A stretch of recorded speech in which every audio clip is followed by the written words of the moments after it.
Bienvenue à Voix de l'innovation, une émission podcast de Équité où nous explorons les idées qui façonnent les passionnés du développement logiciel sur mesure. Je suis Romain Rosvik et aujourd'hui nous allons rencontrer des personnes extraordinaires dont leur passion a transformé leur manière de travailler et d'innover. Bonjour, on est sur le podcast d'Équité. Je suis Jérôme Urvoas. Parfait, Un super clap. merci. C'est ton premier clap? C'est mon premier clap. Et alors, ça fait quoi? Mais c'est chouette, c'est chouette. Là, tu vois, T'es une autre personne après. Hein. je suis une autre personne et surtout j'ai la chance d'être entouré de deux très belles personnes. Oh, bah, disons, ça commence comme ça. Où est-ce qu'on va aller? Bon, allez. Format un peu particulier. J'ai l'honneur d'avoir mon invité permanent qui s'appelle Johan Dufour. Oui, j'en ai deux. Désolé. Johan qui nous accompagne pour une série de podcasts avec moi. Et donc là, on est là pour toi te présenter un peu ton parcours. Et j'ai entendu que tu viens de Bordeaux. Oui, je viens de Bordeaux. J'étais encore à Bordeaux hier, à l'Agiton Bordeaux, et j'ai fait la route hier soir avec deux très belles personnes, Olivier Mi et Yads. Ok. Toi, t'as déjà été à Bordeaux, Johan? Ouais, mais pour les vacances. Ah, pour les vacances. Pas pour rien à voir avec l'Agile Tour ni rien. J'ai jamais fait. Non. Est-ce que tu pourrais te présenter à la communauté, aux internautes? C'est quoi ton métier? C'est quoi ton rôle? Tu fais quoi de beau? Alors, je fais quoi de beau? Mon rôle actuel, je suis responsable du coaching et du change management chez Electra. Donc, c'est une entreprise qui fait des solutions technologiques. Et j'ai créé donc une équipe de coach interne il y a une dizaine d'années. Et avant ça, j'ai introduit donc avec un ensemble de personnes les pratiques agiles au sein de mon entreprise il y a une vingtaine d'années. D'accord. Ouais. Donc ça fait 20 ans dans le milieu ou un peu plus Alors, dans le milieu du logiciel, parce que je viens du monde du logiciel, donc Ouais. du développement, ça va faire 25 ans. Donc, moi, j'ai commencé au millénaire dernier. Mes enfants diraient que je suis un dinosaure. Voilà. Et j'ai découvert l'extreme programming. Et l'extreme programming, Martin Fowler, j'en suis venu à l'agilité il y a 20 ans. Ah, t'as commencé par XP. Oui, j'ai commencé par XP. Ah Comme ouais. beaucoup de personnes Oui, de mon âge, hein, comme les cheveux blancs à Dest. Ouais, mais bon. Mais c'est... D'accord. Et qu'est-ce que tu retiens, toi, de l'évolution, on va dire, de l'écosystème de l'agilité par rapport à RUP, XP qui était à l'origine? Maintenant, t'en penses quoi? C'est quoi ton recul? Le recul que je peux avoir dessus, en tout cas ce que je constate, c'est qu'on a eu un glissement. Donc au début, on était quelque chose qui était très tech, donc à la base, hein, des rôles comme les rôles de Scrum Master ou même des PO, c'est beaucoup de gens qui venaient de la technique. Oui. Et on a eu avec le temps donc une professionnalisation donc, de ces rôles et avec des filières un petit peu différentes. Aujourd'hui, il n'est pas rare d'avoir des Scrum Masters ou des PO qui ne viennent pas de l'univers tech. Tout à Donc fait. voilà, je pense avoir vu un glissement. Et bien sûr, tout ce qui est agilité à l'échelle, hein. Donc depuis une quinzaine d'années, qui arrive très très fort donc dans les grands groupes, hein, parce Oui, que oui. moi j'ai découvert ces méthodes-là donc en start-up et autres. D'accord. Toi, Johan, tu confirmes ou tu infirmes ce discours-là et cette vision? Parce que toi, tu travailles aussi avec des collectifs de coachs, Oui. dans les grands groupes, tu vas à droite et à gauche, tu as aussi une certaine expérience. Le côté professionnalisation en fait des rôles sur lequel moi je suis pas super, c'est pas super à l'aise, c'est compliqué en fait parce que effectivement ça peut mener à un certain nombre de dérives et peut-être en fait mettre une distance avec l'opérationnel. Et ouais, donc en fait ça peut être bien. Mais il faut quand même se méfier et faire super attention. Donc, faire une forme de vigie, regarder et puis se poser les bonnes questions sur. Au final, en fait, ces activités-là, elles ne sont pas répartissables sur d'autres types de métiers. C'est des grandes questions, hein, mais il faut bien regarder en tout cas ce qui se passe et faire attention. Ok. Et pour toi, le tournant on en parlait justement ce matin, le tournant des nouveaux systèmes de management qui arrivent, les nouvelles générations qui arrivent sur le marché du travail, qui n'ont pas du tout les mêmes prismes, les mêmes biais que nous, hein, parce que bon, on va pas se mentir, on a un peu plus de 40 ans, Voire plus. Hein. donc voilà, c'est tout. Mais voilà, moi je commence à me poser certaines questions en tant que moi aussi recruteur et dire comment je vais accompagner ces personnes-là parce que demain, je vais pas leur expliquer ce que c'est que l'agilité. Ils sont déjà là-dedans. Ils sont déjà programmés pour faire ça. Tu partages mon point de vue ou tu te dis qu'il y a encore un peu pas d'éducation, mais de partage à faire encore dans cette lignée? Moi, je pense qu'il y a des ajustements à réaliser. Effectivement, on pourrait cliver et dire que c'est quelque chose qui est générationnel, mais il n'y a pas que cette notion de génération ou d'aspiration qui a évolué. Je pense que la façon de fonctionner, la façon de travailler a considérablement évolué. Oui. Moi, ce que je vois, c'est de plus en plus d'externalisation. On va aller acheter donc, des services à l'extérieur, on va les intégrer. On a également l'irruption du télétravail qui fondamentalement a changé beaucoup de choses dans notre société. Et donc ça a un impact sur la façon même de travailler. Et je ne parle même pas donc, des outils. Nous, dans nos équipes de développement, ça fait maintenant 2 ans qu'au niveau des IDE, tu as de l'intelligence artificielle qui est intégrée. Oui, voilà. Voilà. Donc je pense qu'il y a encore peut-être plus qu'hier, qu'il y a 10, 20, voire 25 ans, une nécessité à revisiter de façon quasiment permanente les modes de travail et trouver un nouvel équilibre. Et je circule pas mal et ce que je vois aussi, c'est qu'en fonction de l'environnement, ça va être très différent. Si tu te retrouves dans un grand groupe, dans une start-up, où moi j'enseigne aussi à côté, donc j'ai des personnes qui viennent d'autres continents. D'accord. Et là, tu te rends compte que dans l'utilisation qui va être faite de certaines techniques de développement, il y a des choses qui sont radicalement différentes. Où tu te retrouves par exemple avec un collectif de 5 personnes motivées, usant donc à plein d'intelligence artificielle, faire autant qu'un département de 100 personnes. Effectivement. Ouais. Dit comme ça, tu veux rebondir, Johan, là-dessus? Parce que tu as fait Là, c'est impressionnant, mais moi j'aime bien aussi les différences culturelles en fait, parce que je pense qu'on a beaucoup à apprendre en fait des Américains, des Anglais, de ce qui se passe en Europe. Il y a aussi notre culture française qui a un impact assez fort. Bref, tout ça c'est ultra intéressant et d'avoir des éléments d'inspiration pour rechallenger son mode de fonctionnement, je pense que c'est un basique en fait, clairement. D'accord.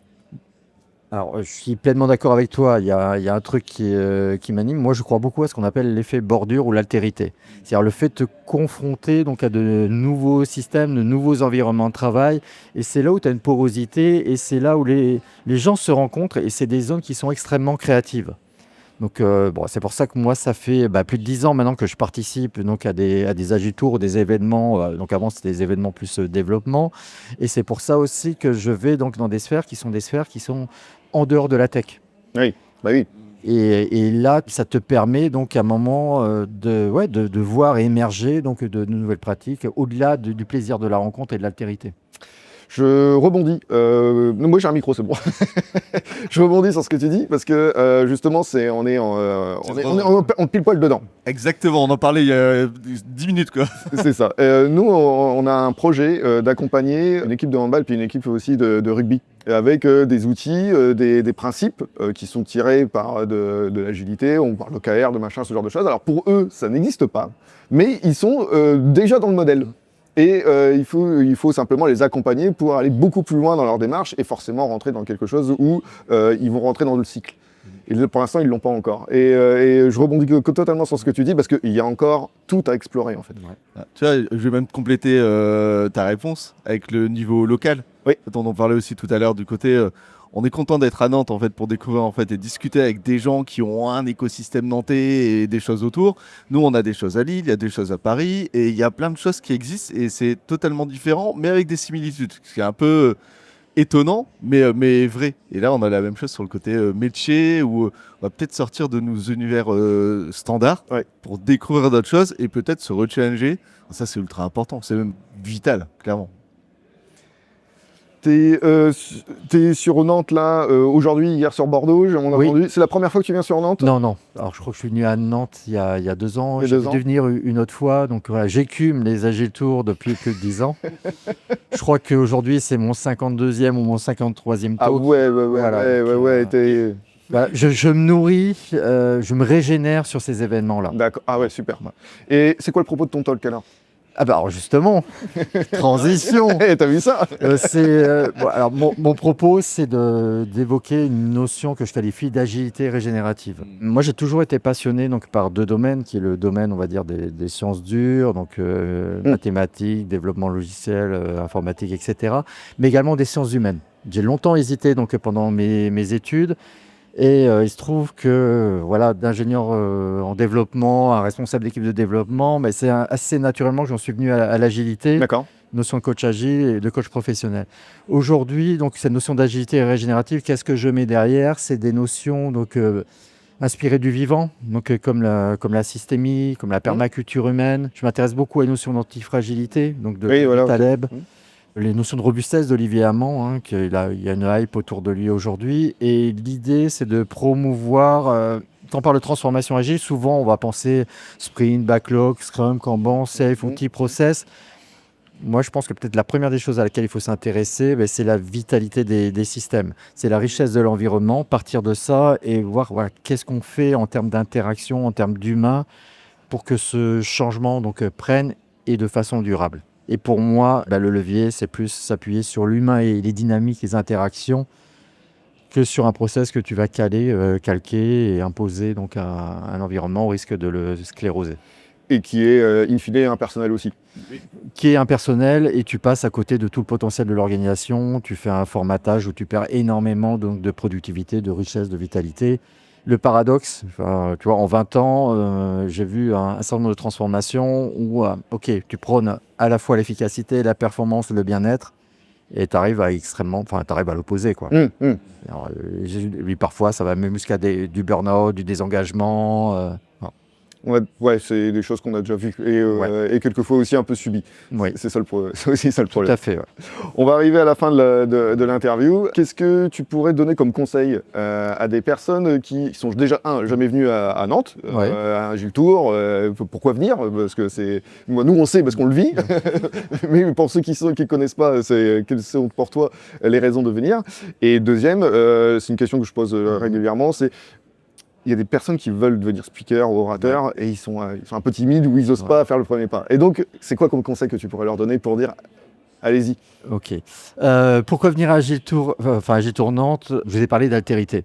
Donc, c'est l'occasion de rencontrer plein de belles personnes. C'est l'occasion aussi d'avoir une ouverture. Je pense qu'au niveau de la sélection qui est faite à Gilles Tour Nantes, il y a des profils assez différents, il y a des tracks différents.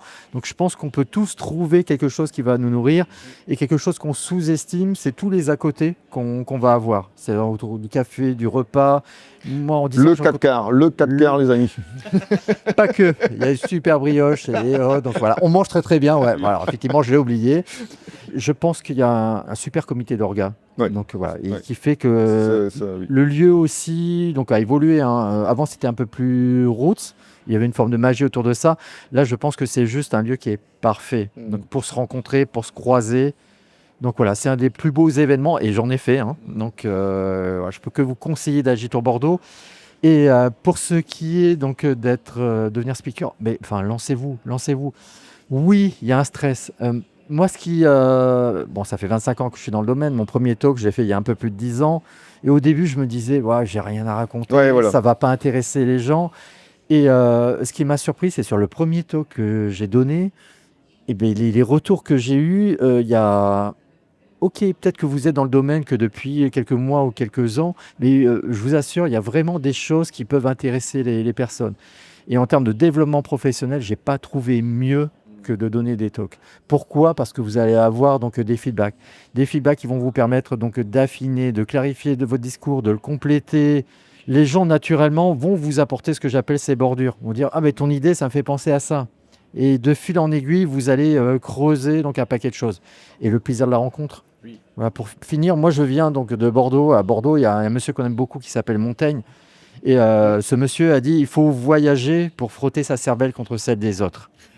C'est comme ça qu'on progresse, c'est comme ça qu'on grandit. Voilà, donc c'est une définition de l'altérité. Donc voilà, faites des talks, faites des ateliers. Peut-être que l'atelier, c'est une marche un peu moins haute. Voilà. Et je vous assure, en l'espace de 10 ans, vous allez exploser en termes de connaissances, en termes de potentiel. Et pourquoi pas même en termes de salaire.